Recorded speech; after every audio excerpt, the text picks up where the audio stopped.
Congressman Burton and distinguished public officials, I'm delighted to be here, and I'm very pleased you asked me for lunch and then didn't give me enough time to eat. Is that the way the Italians treat their Irish guests? No. What, am I going to take my lunch back with a bag or something? Lasagna in a bag. Lasagna in a bag, he says. They sit down and say, you're going to have a marvelous lunch, and I see everybody having roast beef, and then they say, do you want to speak right away because you have to leave? That's what's going to happen if Italian power takes over. That's what. I was just listening to the names for where are all the Irish gone? But I cheer all of you. I congratulate you. As I said the other night, it seems to me that, well, as far as the mayor's concerned, I went to the restaurant named after him yesterday. I got close to him anyway. Aliotto's the other day for lunch. But I congratulate you on the contributions that you made to this community, and really the contributions that have been made all across the country. The Americans of Italian extraction. I think that what you've done, I know in the city of New York and the city that I left, the city of Boston, the awareness that had grown in the campaign. I haven't talked about him at all during the course of this campaign. I've talked about what I think needs to be done myself. But what I would, we went on a debate Saturday night, and we talked about what we thought needed to be done, and it seems to me, I have great admiration for many of the things that he has done, but it seems to me that if we're both there together, the time to say something against somebody is while he's there facing you face to face, not when you're 500 miles away and you can't respond to it.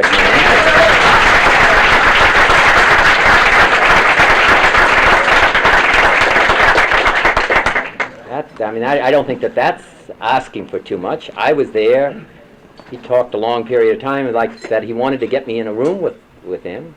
He got me in a room with me, and he was very nice, I thought. but what I can't accept is the idea that to wait until I've gone again and then to proceed to attack me.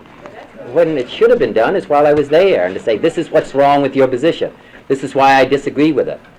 And say it to me as he looked me in the eye. I haven't said anything against him, and I don't intend to during the course of this campaign, except when my record was distorted, as it was 2 days ago in a newspaper ad. And after it had been distorted in Oregon, I felt that I should try to straighten some of those things out. But I also feel very strongly that as we went through this discussion and we talked to one another, that would have been far better for him to do it then than to wait until we were 200 or 300 miles away and then to attack me.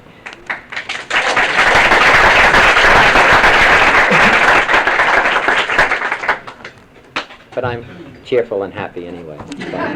But I also think if, as I said, that in dealing with these problems, they're not easy. The solutions are not easy. It's that we'll have nothing but the same kind of divisions that exist in this country, that has existed in this country for the last 2 or 3 years. When a high administration official says, as he did a few months ago, that we can expect summer after summer of violence, I don't think that's acceptable in the United States. We can't have in this country violence and lawlessness and rioting as a way of dealing with our problems. That can't be. If the situation arose and the President Johnson decided to run, that he'd step aside and let him run. So either you're a candidate for the presidency of the United States or you're not. You go around and get delegates and try to gain support, and you enter primaries on the basis of your own record and what you want to do for the future. And then to say, well, if somebody else steps into the race, I'm going to automatically step aside and all my delegates are going to go to that individual. How can we have that in the United States of America? We're either choosing between Vice President Humphrey and myself and Senator McCarthy, or we're not. But to suddenly announce that if President Johnson, after he said that he's not going to be a candidate, that he doesn't expect to run, that if he changes his mind, that the Vice President's going to suddenly step out of the race. That I don't understand in political life. You either are a candidate or you are not a candidate. But you don't go around and get delegates and ask for support all across the United States and then announce in the middle of the campaign that I might step aside and step out if somebody else comes in.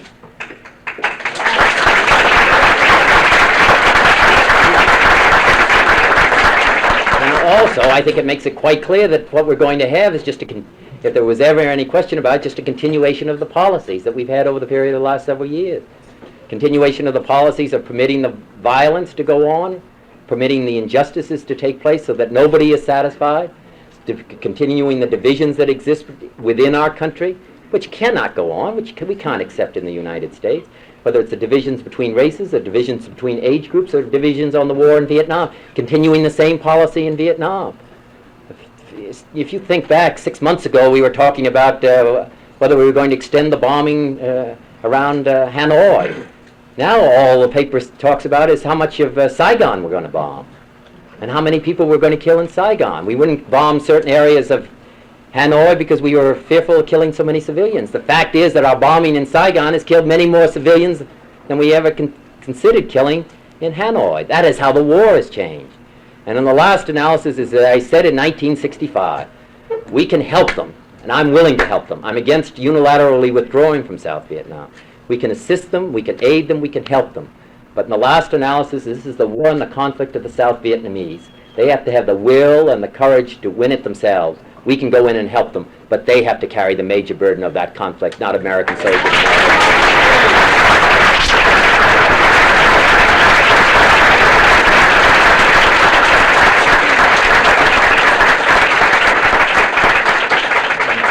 They want to follow a course where it's the one of warmth and joy and pleasure, or whether they want to face the problems and act on them. I would hope that the American people want to face the problems and act on them. That's what I want to do, and that's what